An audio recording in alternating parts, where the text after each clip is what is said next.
Yo, what up? How you guys doing out there today? This is your boy RotoBeast. I'm here with my boy Jeremy. We're here to present you our NBA morning shoot around for Friday, February 28th. If you're new to this channel, please make sure and click the subscribe button below. This way you can watch all of our NFL, NBA, and MLB videos. If you haven't come and checked the website out at DFsDudes.com, you're absolutely missing out. We have all the tools to help you compete with the pros day in and day out, including a complete optimizer, tons of content, daily FanDuel and DraftKings cash lineups. Hey, we're truly a one-stop shop for all your DFS needs. So make sure to come check out the site here at DFSCheatSheet.com. So what up, Jeremy? How you doing out there, bro? What up, man? Hey, Good day today. a great day today. I got tongue twisted at the very beginning of the video because I didn't know what to talk about first. NBA absolutely went crazy. NHL had a takedown. Man, hey, things are going well right now. Definitely got a lot of good stuff coming in on the site day in and day out, man. So check out the site, DFSCheatSheet.com. And hey, man, I'm ready to talk some basketball. You ready to go? Takedown night, though. Don't forget that. Takedown night with NHL. Yeah, that's what I said. I said it. I said it. Okay, my bad. My No, bad. you're good for sure. Yeah, no, for sure. Yeah. So, anything else you want to bring up or talk about before we jump into this video? Nah, this is a big slate. Let's get to it. All right, man. Well, first game we're gonna jump into, we're gonna go Minnesota going into Orlando to face the Magic. We talk about it. It seems like almost every other day now with these guys, right? No Karl Anthony Towns. And you've got really six guys that you could look at. All five of these starters are definitely in play. Minnesota's playing a brand of basketball that we both think is fun. They're getting up and down Right. the floor. They're just, I mean, they're trying to play fast. They're trying to play like New Orleans played the other night against the Lakers. Like, just get the rebound and take off down the floor and push. So Naz Reid, the only guy that, to be honest with you, in the starting group that I'm not really on is Okogie. And Okogie's going to have a good game here or there, but on a 10-game Yeah, I'm slate, not. I'm not on. I'm not I on just don't him think either. on a 10-game slate, it's just not, you don't need to go there. But Reed, Hernan Gomez, Russell, Beasley, and James Johnson are all on my radar. Yeah, for sure. I mean, I like this game as a whole. I like both sides of this game. I think it's going to be a very, very high scoring game, up tempo, just back and forth. And I like a lot of these Magics as well. I mean, I'm going to start with Vucevic. They don't have a real center out there in Minnesota. Vucevic at 9,000. I mean, he's playing the minutes. He's been very consistent, giving you a solid floor. I like the fact that a couple games in a row he played 37 and 40 minutes. So Vuce is one of my favorite plays on the slate. I really like him. I like him in this game. And then you can look at their other guys, man. Markelle Fultz, 5,600, fair price, playing well. Fournier and Terrence Ross, both of those guys playing very well. I definitely would give the upper to Fournier a little bit. The guy's been playing pretty good. Terrence Ross at 4,900 coming off the bench. And then you got to look at Aaron Gordon, man. Aaron Gordon, he was a slam dunk snub, and I think he really took that to heart since the All-Star game. He's come back and has definitely really, really been playing well, and he was already picking it up a little bit going into the All-Star break as he's getting a little bit more healthy. So I like Aaron Gordon in this spot, but definitely love Vucevic going against Minnesota with no real center. Moving on, next game we're going to talk about, we got Charlotte going into Toronto to face the Raptors. I mean, here it is again. I got the freaking Hornets, right? And I've been saying you don't know what the hell they're going to do with the center position, and for no apparent reason, about 45 minutes before lock 2 days ago, Cody Zeller's just not playing. He's just not playing. Nobody seems to know what the motivation for that was, but Bismack Biyombo started and Bismack Biyombo balled out. So I don't know if they're moving on from Zeller. I don't know what the situation is. All I can tell you is that look for news. But Biyombo played 27 minutes. He started. Nothing really impressive. I mean, the 38 fantasy points, 12 of those came from blocked shots. That's the upside Biyombo can give to you. The 12 points that he scored, the actual real points, the problem with Biyombo is you can't count on the scoring part. The rebounds and the block shots, right, that you can kind of take into consideration. But the center position's a mess here. Biyombo's going to start. There's no Marcus Gasol. It's a matchup against Ibaka. I wouldn't mind if Cody Zeller's not going to play, and it's going to be the same situation where you've got Biyombo starting and Willie Hernan Gomez bringing up the rear with the minutes. Hernan Gomez was in that role, and he had 19.6 fantasy points at a 3.9 price tag. If he's going to play these kind of minutes, 19 to 20 minutes a game, in a backup role in this matchup, where there's not really a second center, you're going to be looking at run from, Rondé Hollis-Jefferson would be a guy who's going to move in for Ibaka. I think you could play Hernan Gomez in this spot. Outside of that, I mean, you can continue to keep playing three guys, really four guys: Rozier, Bridges, Graham, and then I'm going to keep rolling out my boy, Cody Martin, right? This guy's been playing extremely well. He's been playing well. Going back to 3 games ago when Devontae Graham was rolled out, and previously in the season when Devontae Graham hasn't played, he stepped in. Like I said the other night, he had a 10x return for us earlier in the season when we had him in our cash line. So I'm gonna continue playing him, and that's kind of where I'm at. Yeah, man. I mean, on the Toronto side of things, I'm looking at Lowry, fair price. I'm looking at Van Fleet, very fair price. Even Siakam at 8,100. He's a little bit more of a GPP play just because he has been a little bit up and down. But for the most part, he's still going to get you at least 30 fantasy points a night.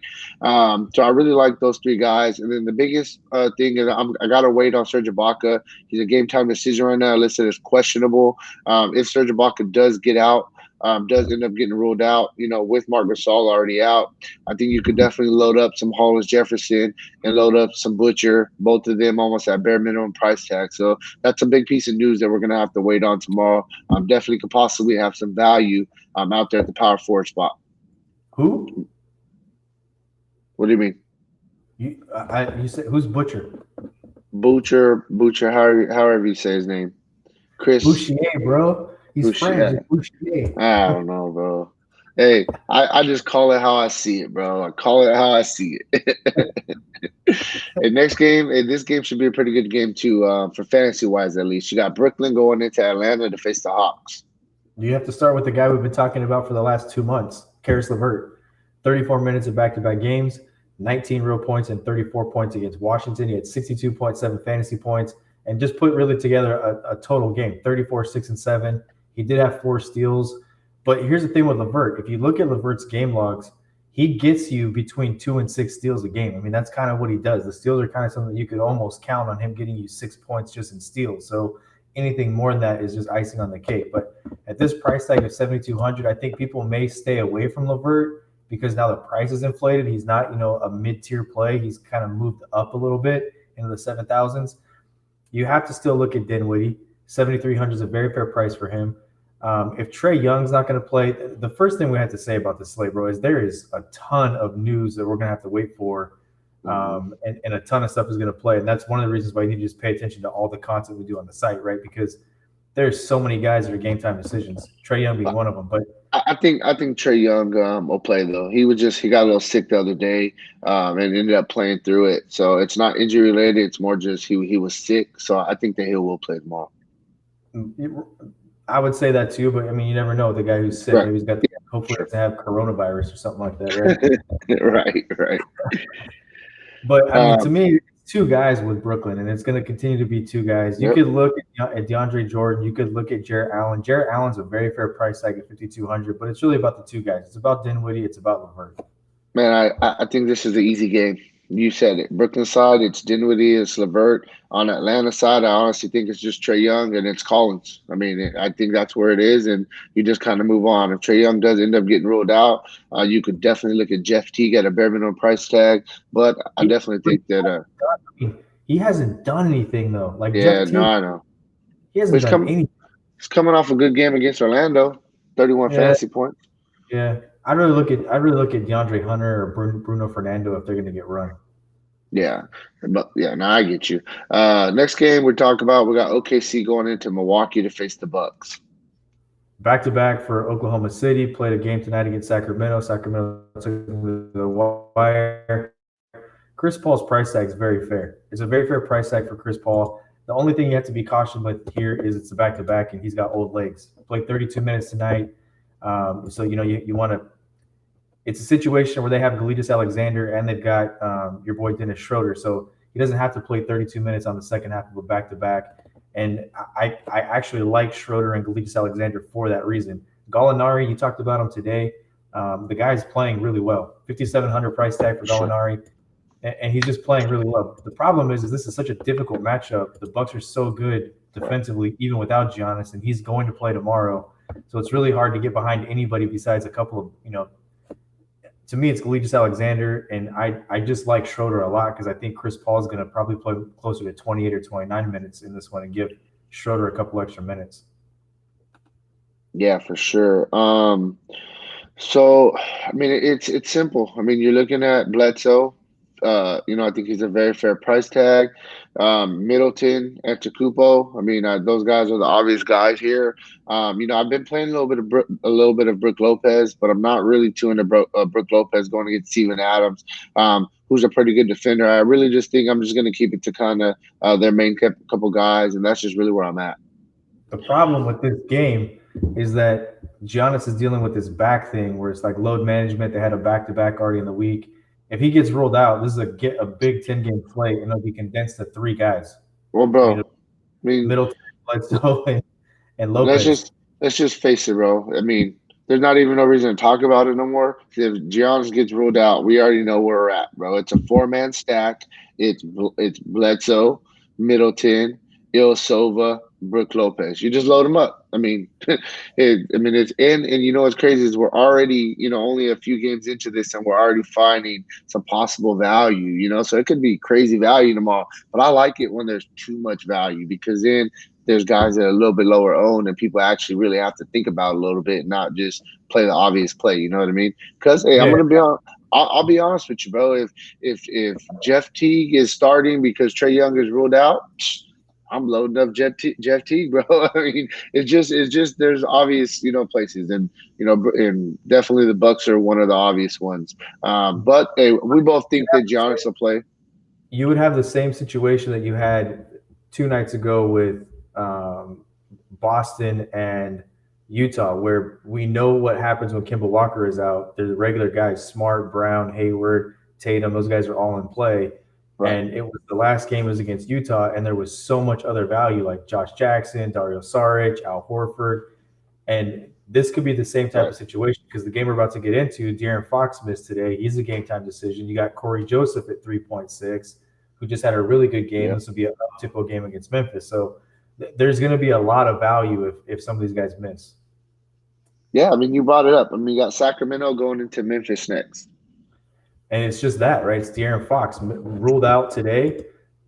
It's a second end of a back to back. There was no news that said that he was sitting because of it. He's got some abdominal issues going on. And let's see. I mean, if he's ruled out, Corey Joseph had a solid game tonight. We talked about that earlier on NBA Live. And Corey Joseph came out and balled. Corey Joseph had 32.9 fantasy points at a bare minimum price tag, almost got you 10x in a tough matchup against Chris Paul in a grind down game. So Corey Joseph will be a guy in the second of a back to back that he's going to add more value to this point guard position if, in fact, some of these guys do get ruled out. And look, in this one, you have to like Buddy Hield. This is the type of game that Buddy Hield just is going to knock down a bunch of threes. I can tell you that right now. He's going to come off the bench. He'll knock down a bunch of threes. Memphis doesn't play any defense. We're going to have a higher over under with a close spread. And you could definitely, Giles is playing well. Belitza at 4,800, the price is way back down to earth. He's still playing close to 30 minutes. You have to like a lot of these. I think this is a really good game to stack up like two guys from each side because it's going to be a lot of points scored. It's going to be up and down the floor. And there's a value in this game, even on the other side with Memphis. Yeah, for sure, man. I mean, I definitely think that this is going to be a pretty fun game. You got John Morant, who's definitely kind of, been under the radar lately, but I'm still going to continue to play the guy. I mean, he's still scoring the ball. He's just not getting in there and getting the other little stuff. But he has that upside at a 5,800 price tag, definitely 7x upside. Strictly a GPP, though, for sure. Then you got, Dylan Brooks, 5,100, playing very well. One thing I will note about Brooks is he has been playing pretty good, and the minutes have been there. But the thing about him, I will kind of put a little caution with is he's been up and down with the shot right now. He's struggling a little bit with the shot, so that's the only thing that scares me a little bit. I was watching him play the other night, and he was literally just throwing up some bullshit, and they were just talking about his shot. So he had a good game against Houston, though. So I definitely think that at least GPP worthy. Josh Jackson at 4,300. I mean, we told you guys, hey, play the guy. Yes, he did kind of have an underwhelming performance with only 14 fantasy points, but that's perfect. Especially we're talking about, there's a lot of value on the slate. People aren't going to know where to go. Nobody's going to want to play a 4,300 Josh Jackson because he just busted on them. Hey, I like to play once again. I'll continue to go back to that well. I'm sure you will as well. Um, Then who? I mean, you can look at Valanciunas. I think the Valanciunas is in play. And then who's getting the power forward minutes right now? That's what I was kind of trying to figure out. With The, everybody kind of hurt right now, Brandon Clark's out. it, Jackson's out. it's been so that's where Josh Jackson. It's Jay Crowder. It's Jay Crowder. Josh Jackson rolls into the starting lineup. Jay Crowder is still your power forward, right? And No, then Jay there's this. Crowder. Jay Crowder's in Miami now, bro. I'm sorry, not Jay, not Jay Crowder, I'm bro. I'm like, I'm sorry. like, what are you? Oh, no, Kyle Anderson. Kyle Anderson. Kyle Anderson's playing the three, and Josh Yeah, Jackson's yeah, playing the. yeah, yeah. I got you. And then they've got this other guy, John. I can't say his last name. This is one I'm going to butcher, but I think it's Concher, Hmm. and he's played 17 minutes in each of the last two games as well. So they're a team right now without any bigs. They got Valanciunas, but they have no real power forward. They've got a stretch player in Josh Jackson, but they're a perimeter team. That's what they are. And this guy John Concher, he's played 17 minutes in each of the last two games, and he kind of took some of the thunder away from Josh Jackson. He had 4-7-2 and three steals for 22 fantasy points. And Josh Jackson, like you said, was underwhelming. Josh Jackson's a cleanup type player, though, right? Like Yeah, for sure. he's a cleanup type player, and you nailed it. You nailed it perfectly. He's Recency bias. better. He's Nobody is going to better. play this guy because he got burned and his price went up. People are recency bias. Like, I'm staying away from Josh Jackson. Yeah, and Josh Jackson, like you said, the cleanup man he's one of those guys. We've seen it with the Suns. Whenever they're in track meet type games, bro, I played Josh Jackson numerous times last year where he got 40 plus fantasy points. So Yep. I mean, Sacramento team, I think it's one of those type of games. I like Josh Jackson them all, definitely. And moving on, next game we'll talk about. We got Cleveland going into New Orleans to face the Pelicans.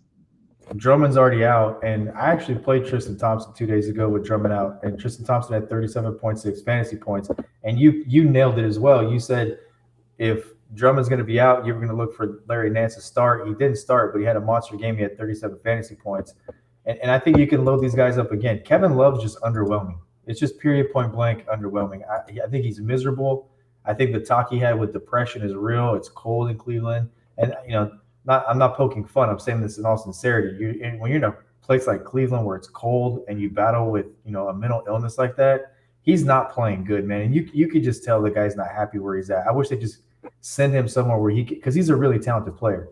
Yeah, and But I wish he was. I like Kevin Love too. I wish he would get traded as well. Kind he, of. he's had a couple of decent games, but it's nothing that we're used to seeing with Kevin Love. And there's other plays that are just probably better plays. Nance is a better play than Kevin Love because of the price.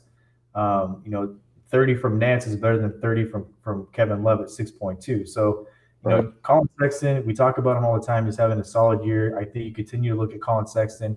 The problem with this one is the Pelicans are a good team and they could blow the doors off Cleveland. I don't like Cleveland when they're on the road. I like Cleveland players when they're at home.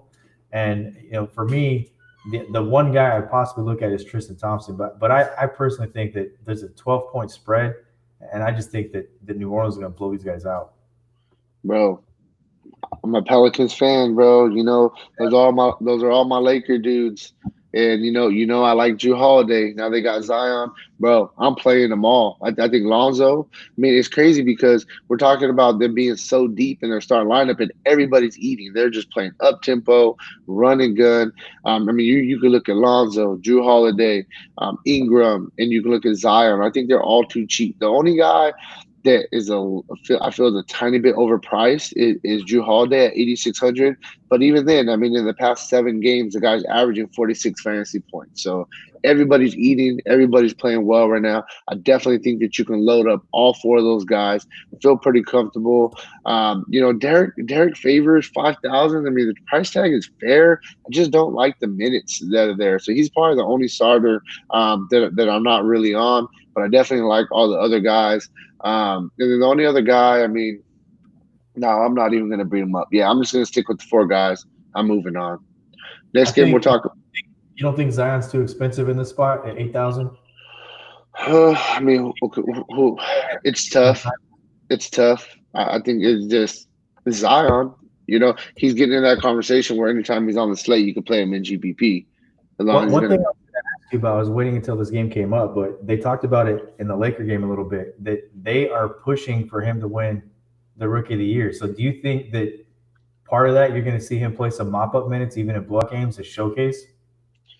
Yeah, but I don't think he deserves it. Nothing on Zion. Like I'm a Zion fan, but Jay Morant, I mean, it's the overall longevity of a season, and they always talk about even with rookies, and we've seen it with RJ Barrett out there in New York. Bro, the first month, 2 months of the season, they're busting their ass, they're playing hard, you know what I mean, and then they get wore out quickly, and then there's, Morant is out. I mean, yeah, Morant's but you get what I'm saying. Like Zion is doing good, but he's barely started playing a little bit. yeah, And like another perfect example. So Jaren Jackson, the power forward that's hurt for Memphis. I was watching a little episode with him, and it was him. It was on ESPN. It was him and John Morant. They went to lunch together. And they were just talking about the season, and Morant was asking for advice. And the number one thing that Jaren Jackson said to Morant was rookies that always hit a rookie wall. And Morant was trying to tell Jackson, like, I don't feel like you really hit one last year. Like, what do you think is the most important? And the guy just talks about doing your regular icing and taking care of your body. Like, he says a lot of rookies when they come into the league, they just think they can still eat whatever they want, still, do whatever because they're young and stuff. And he was talking about that's one of the most important things. And he was talking about the rookie wall. So just kind of, not get off the topic, but I mean, I just don't think it would be fair. I mean, but we got to see what happens. You know what I mean? in all fairness, Jaren Jackson didn't come on until like the second half of last season either. I mean, he played, but he didn't really come on until like the second half of the season last year. And the last thing I'll just add to that is the travel's no joke, bro. The Right. flights and it's I don't think people understand that these guys don't stay in the cities they play in anymore. Like they come in at 4 o'clock in the morning, they go to the hotel, they play a game at 7, they're on a plane again, and then they're out. Like they're not going out in towns. The travel's brutal. Yeah, for sure. Next game we're going to talk about, bro, we got Dallas going into Miami. Man, I mean Doncic, we have to see, right? Doncic, we have to see. He's got a sprained left thumb. He sprained it in the last game. He's still, he left the game and then he came back, so he should play. It seems like for Doncic, is the last 2 years that he's been in the NBA, every single game he's a game time decision. So typically he plays unless it's a rolled ankle and it's something that you can tell he's not going to, he's going to miss. And they usually say he's going to miss like the next 5 games. So he's a game time decision. He typically plays in this situation. But I mean, that's kind of where I'm at with this. You can look at Porzingis. If Bam is not going to play tomorrow, and Bam's now dealing with a rib injury, if Bam's not going to play, then I love Porzingis. I absolutely love him. But if Bam plays in this one, I'm taking nothing away from Porzingis. I just don't like it's a big guy against a big guy, and we talk about that all the time. We just try to avoid those types of situations, especially when you got other centers in the slate like DeAndre Ayton coming up playing against Detroit, who's got nobody at center. So, for me, it's Doncic, and we just wait and see what happens. I will say this: if Doncic does get ruled out with this sprained finger he's got, we already know Brunson is out. He dislocated his shoulder. JJ Barea is the guy that I want to get exposure to. I mean, JJ Barea is another one of these guys that you can add to the Jeff Teagues and the Corey Josephs. There'll be a $3,800 point guard on the slate. And we know JJ Barea over the course of the season, when he plays 20 minutes, this guy's over a point per minute fantasy player this year. So if that situation does occur, my favorite one with Joseph and Teague and Barea, which would guys be available, would be Barea in the spot. Yeah, on the Miami side of things, I mean, there's definitely guys that we can look at. They're more GPP plays, the Miami guys for me. But I mean, you could look at Nunn, you could look at Dragic. Both of them are playing well. Jimmy Butler, 8,300. Jay Crowder, 4,800. I think all these guys are very fair price tags, and they can be a GPP consideration. And then we got to wait on the Bam news. That's a big piece of news. If Bam is in, I think that you can look at Bam. I think this is a pretty good spot for him to have a good game. If Bam is out, then I'm going to be looking at Kelly Olynyk at 4,200. He'll get the big man minutes, and Olynyk, we know he could play. 2 of the past 3 games, he has got you 30 fantasy points, and on this price tag, I mean that's 7, almost 8x. So we'll definitely take that if he's going to get some more minutes. Moving on, next game we're talking about, we got Washington going against Utah. So you have to go back, right? You have to go back. When you think of Utah, everybody thinks of the same thing: a grind down game, low over under. Utah's a good defensive team. You got Washington rolling in there. That's not a good team. But the one thing we always talk about with Washington is They don't play defense, and it tends to be a track meet with whoever they play. You have to go back to February 5th, the last time the Utah Jazz held a team under 100 points, and that was the Denver Nuggets. The Nuggets beat them 98-95 in Utah. Since then, Portland put up 114, the Rockets 113, Mavericks 119, the Heat 101, the Spurs 113, the Rockets 120, the Suns 131, and 2 nights ago the Celtics put up 114. I love this game. I think this game is an under the radar game. There's value in this game. You got Bradley Beal in this game, Napier, Hashimura, Bradley Beal, all three of these guys I'll have exposure to tomorrow because I think this is a game that it will be low owned. There's a stigmatism that goes with it. You can already tell the over under right now is 230.5. So, Utah's not playing defense. They're playing a lot like Washington is. They're just a better version of Washington that can actually win some games. Utah needs a win really bad, and Washington plays track meets. So I like these three Washington players quite a bit. I also think you can look at Bertans. Bertans is a guy who can drain threes and get hot. 4,800 is a very fair price tag for him playing 25 to 30 minutes. And that's kind of where I'm at. Yeah, for sure. I mean, on the Utah side of things, I mean, there's four guys that I'm looking at. And all these guys are GPP plays. I mean, you could look at Mike Conley. You can look at Gobert. Price tag's down a little bit because the stats have been down a little bit recently. A guy I really like is Royce O'Neal, 4,300. If he's going to continue to start, be in that starting lineup, he's going to play minutes, man. They like this guy a lot. And, in 3 of the past 4 games, he's got you at least 25 fantasy points, which is 6x on this price tag. With the 32-point game in there. So I'm definitely think Royce O'Neal is in a pretty good spot right here. And then, you got to look at the main guy, man. You got Donovan Mitchell, 7,300. The price tag is still down. He's played at least 35 minutes in 3 straight games and scored at least 31 actual real-life points. So he's scoring the ball, shooting the ball very well right now. I think Donovan Mitchell is in a great spot here against Utah. And I think he's definitely one of my favorite plays at the shooting guard spot. So he's a little underpriced. Guys on a roll. He's in the best matchup anybody could basically have. Moving on. Next game we're talking about, we got Detroit going into Phoenix to face the Suns. I mean, who you want me to talk about here? John Henson? I mean, what are we going to talk about? I mean, look, Derrick Rose is 5,700. He'll be a really good tournament play in this spot if guys are ruled out. So I'm going to just break it down for you like this. There's 2 guys that I'm going to look at tomorrow if everybody gets ruled out. If everybody gets ruled out and you have Corey Joseph, if you have Jeff Teague starting, Corey Joseph starting, and Doncic gets ruled out as well, and you have JJ Barea starting, Derrick Rose to me would be a phenomenal tournament play. Him and Shabazz Napier in the previous game because nobody will be on them. Everybody will be flocking to the paydown spots, and Derrick Rose will go under-owned. And if he's going to play 27, 28 minutes against Phoenix in an up-tempo type game, this is a Derrick Rose type game. Derrick Rose had a very solid season. So if all of that happens, I'd like Derrick Rose. I still think he's an okay tournament play, but I would like him a whole bunch more if that scenario, which I just outlined, were to play out. Outside of that, I just don't have a ton of interest here, man. I would like for this game to be close because I really like DeAndre Ayton and Devin Booker at 7,500, what you're going to talk about. But I just want this game to be close because I like the Phoenix side of it way better than I like the Detroit side of it. Yeah, for sure, man. On the Phoenix side, there's definitely some really good plays here. I mean, I'm going to start with obviously. I'll start. Well, Devin Booker's an easy play. Obviously, anytime Devin Booker's playing, you got to consider him. He's one of those dudes. But I like Ricky Rubio as well, man. 6,400. Ricky Rubio's actually been playing very well. 3 straight games of at least 42 fantasy points. The guy he's just really engaged right now. Mikal Bridges is another guy that we could look at 5,000. Strictly GPP play, but I mean, he's got you at least 30 fantasy points in 4 of the last 6 games. He's getting a bulk load of minutes, playing anywhere. Last game, 38 minutes versus the Clippers, where he had a good game. And then, you brought him up. DeAndre Ayton going against Detroit, no center, 9,000. I think this is a spot he can definitely eat. He's been playing pretty well. This Phoenix Suns team as a whole has been playing pretty well right now, and I like him in this spot going against Detroit. Lastly, I mean, Saric, 38, you need 18, 19 for fans for value. We played him the other day at bare minimum. He got you 20, which was 6x.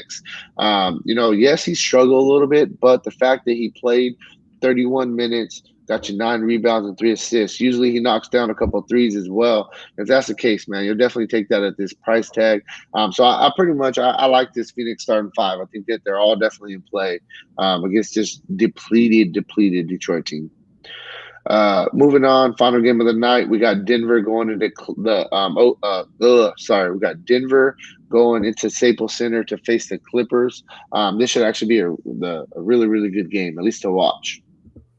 Yeah, it should be, but I mean, there's not a lot of. I don't think there's a lot of fantasy on value on the Denver side of things outside of I don't Jokic. really, truthfully, I really don't think there's too much on the Clippers side of things as well. They're so healthy right now. There's bodies everywhere. I think Kawhi Leonard is definitely in play though. The guy, he's eating up all the usage. I Oh mean, yeah, no, for sure. Kawhi. No, But no, that he's the obvious. I mean, he's the obvious play. He's one of those dudes like we talk about Booker and them. Whenever they're on the state, they play. But like outside of Kawhi Leonard, it's like, I mean, who else do you want? Everybody else is basically in timeshare. Paul George is pretty cheap though at 7,300. But like you said, it's like Leonard's like, I'm gonna get mine. I don't give a shit what you guys got to say. So everybody else's numbers are down right now. he's dominating the usage. He's just dominating the For usage. sure. But Yeah, I mean, I do like Jokic a ton. I do think you can look at Jokic. Will Barton's going to get it back together. I just don't know if this is the game that Will Barton's going to get it back together. You got Paul George and Kawhi Leonard, two very good defenders, so it's hard to like Jamal Murray. It's hard to like Paul Millsap. It's hard to like any of these other guys. I do think that the one place that somebody can have a good game is Jokic because that's the weak spot for the Clippers is the center position. Jokic is a mismatch for both Zubac and he's a mismatch for Harrell. So I think Jokic is the guy. If you're looking for late game exposure, Jokic should probably be sub 10% tomorrow. Very good tournament play. It's a good price tag too. 9,800. 50. He can give you 50, and he's gotten 50 in 3 of the last 4 games against the Clippers. And then 3 of the last 4 games he's actually played this season: 53, 51, and 50. 35 against Detroit, but I mean he only played 27 minutes. He had 16, 5, and 4. So I like Jokic. I think is a very good tournament play tomorrow. I think you can get him at sub 10% and give you a late night hammer. But that's the only guy that I'd consider on this team. yeah, man. I like Jokic. I like Jokic more than Kawhi Leonard, and they're the same price tag. I definitely think that those are the two guys you can look at in this game, though. Both of them. You talked about Jokic's going to be crazy low owned. Kawhi Leonard's going to be crazy low owned too. So I definitely think that you can look at both those guys as a late night hammer. Feel pretty comfortable with it.